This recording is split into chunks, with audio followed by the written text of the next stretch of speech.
Hi, hello it's me again, Sir Gel. Another day, another life, another topic na naman. At welcome sa Day 10, topic number 3, ang family financial responsibilities. Sa bawat pamilyang Pilipino, may inaasahan, lalo na sa taong kumikita. Pero ang tanong, hanggang saan ba ang responsibilidad mo pagdating sa finances ng pamilya mo? Bilang Pilipino, natural sa atin ang pagiging family-oriented. Gusto nating tumulong, magbigay, at siguraduhin na okay ang pamilya natin. Pero minsan, sa sobrang pagbibigay, nakakalimutan na natin ang tamang paghawak ng responsibilidad.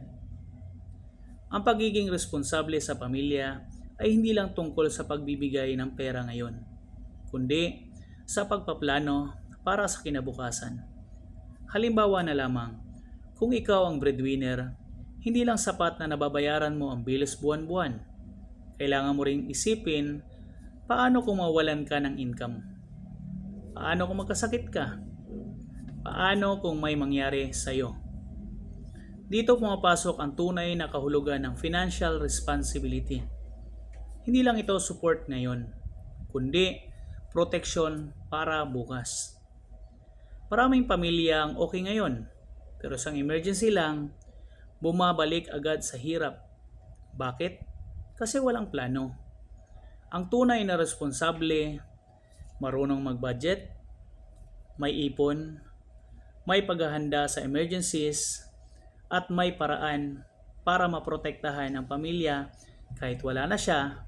Hindi mo kailangan ibigay lahat ngayon para masabing mahal mo ang pamilya mo.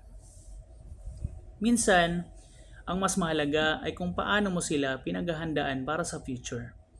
Kasi ang totoong pagmamahal, hindi lang nararamdaman ngayon, kundi pinoprotektahan mo ang bukas.